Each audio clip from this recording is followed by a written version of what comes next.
आप सभी को नवरात्रि की हार्दिक शुभकामनाएं। नवरात्रि में माँ दुर्गा के 9 रूपों की पूजा की जाती है। माँ दुर्गा भगवान शिव की पत्नी पार्वती की विस्तार स्वरूपा है, जो कि 9 दुर्गा का रूप लेकर इस भौतिक सृष्टि का पालन व पोषण करती हैं। वैदिक संस्कृति में स्त्रियों के स्थान व उनकी महिमा का इससे बड़ा साक्ष्य और क्या होगा कि सृष्टि संचालन के मुख्य 3 पदों पर स्त्रियां ही आसीन हैं। धन की देवी लक्ष्मी जी, विद्या की देवी सरस्वती जी और इस भौतिक दुर्ग की रक्षा का प्रभार संभालती दुर्गा, जिनको की भौतिक दुर्ग की रक्षा का कार्य संभालने के कारण ही जेलर व दुर्गा कहा गया है। अब यहाँ पर ये समझना अति महत्वपूर्ण होगा कि जेलर का कार्य है कि कोई सरकार द्वारा बनाए गए नियमों को तोड़े नहीं। भगवत गीता में भगवान श्री कृष्ण कहते हैं, देवी यशा गुणमयी मम माया दुरत्वा मामेव ये प्रवर्त्यन्ते माया ये ताम तरंतते। अर्थात मेरी जो ये गुणमयी माया है ये बहुत ही दुरत्य है, यानी कि इसको पार करना बहुत ही कठिन है, पर जो मेरी शरण में आ जाते हैं वे इसको आसानी से पार कर जाते हैं।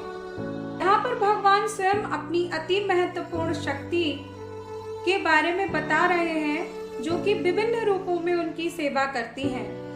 भगवान श्री कृष्ण के प्रकट होने के समय वह योग माया के रूप में उनकी सेवा करती हैं और स्वयं कंस को, जो कि दुर्गा माता की ही पूजा करता था, उसको चेतावनी देती हैं, क्योंकि वह दुर्गा माता के आराध्य श्री कृष्ण को मारना चाहता था।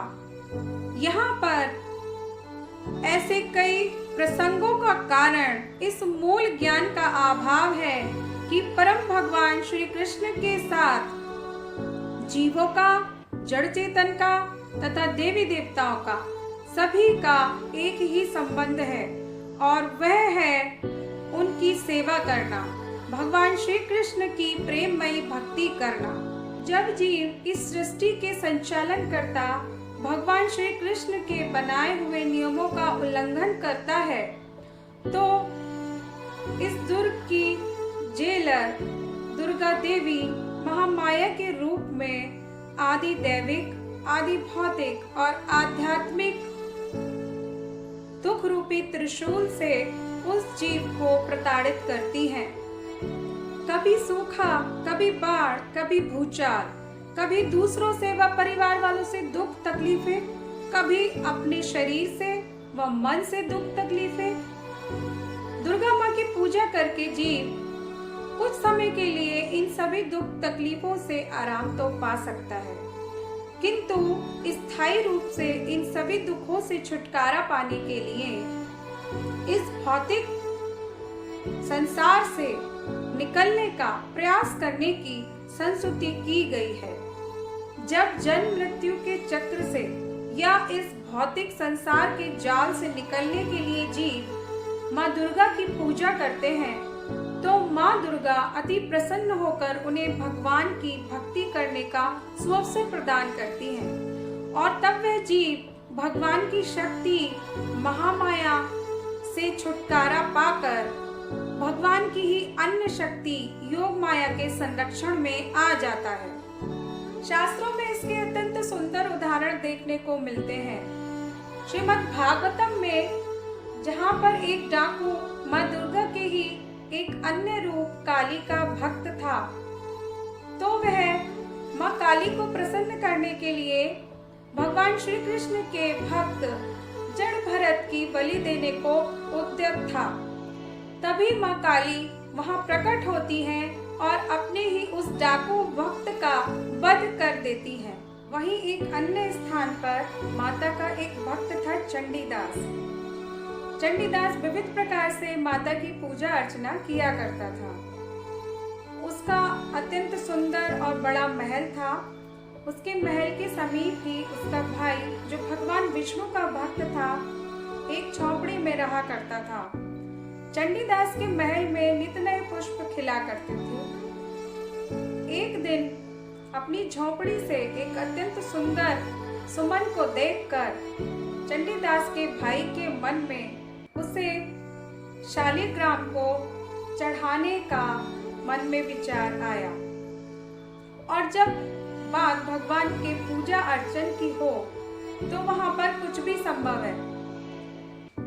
तो वह पुष्प चंडीदास के भाई ने मानसिक रूप से शालिग्राम को अर्पित कर दिया। कुछ समय के पश्चात चंडीदास अपने महल में वापस आते हैं और अपने बागीचे से वही पुष्प तोड़कर माता को अर्पित कर देते हैं। तभी अचानक वहां पर माता चंडीदास से बात करती है और कहती है कि आज तो मैं तुमसे बहुत प्रसन्न हूँ, क्योंकि आज तुमने मुझे महापुष्प दिया है जो कि मेरे स्वामी को चढ़ाया गया है। चंडीदास असमंजस में आ जाते हैं तो माता उन पर यह रहस्य प्रकट करती है कि यह पुष्प मानसिक रूप से तुम्हारे भाई ने शालिग्राम को अर्पित किया था, जो कि स्वयं भगवान विष्णु हैं और मेरे आराध्य हैं, मेरे स्वामी हैं, मेरे पूजनीय हैं। अतः मैं तुमसे बहुत प्रसन्न हूँ। और प्रसन्न होकर माता चंडीदास को परम भगवान श्री कृष्ण की भक्ति का वरदान देती है। आगे चलकर चंडीदास भगवान कृष्ण के बहुत सुंदर भक्त होते हैं और उन्होंने भगवान श्री राधा कृष्ण की सेवा में कई सुंदर पदों और कविताओं की रचना की, जिसे स्वयं श्री चैतन्य महाप्रभु द्वारा अत्यंत भाव विभोर होकर गाया गया। यहाँ पर ध्यान से गूढ़ता से ये समझने का प्रयास करना चाहिए कि माता दुर्गा कौन है और हमसे क्या चाहती हैं। ब्रह्म संहिता में भी वर्णन आता है, सृष्टि स्थिति प्रलय साधन शक्ति रेखा छाये यस्य भुवनानि विवर्ति दुर्गा, अर्थात भगवान शिव की पत्नी पार्वती दुर्गा परम शक्तिशाली है और अपनी इच्छा से कई ब्रह्मांडों की सृष्टि पालन और विनाश करने की शक्ति रखती है, किंतु पूर्ण पुरुषोत्तम भगवान श्री कृष्ण की अध्यक्षता में स्वतंत्र रूप से नहीं।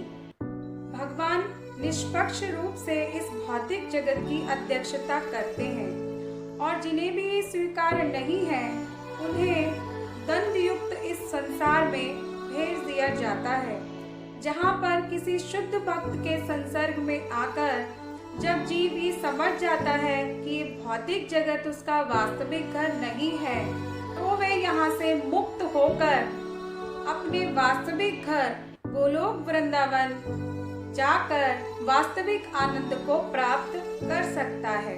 तो आइए इस नवरात्रि, इस दुर्गा पूजा पर हम माँ दुर्गा से ये प्रार्थना करते हैं कि वे हमें पर्याप्त शक्ति प्रदान करें, जिससे कि हम इस भौतिक संसार रूपी दुर्ग से निकलकर परम भगवान श्री कृष्ण की अनुपम मधुर दिव्य और प्रेममयी सेवा में संलग्न हो सकें।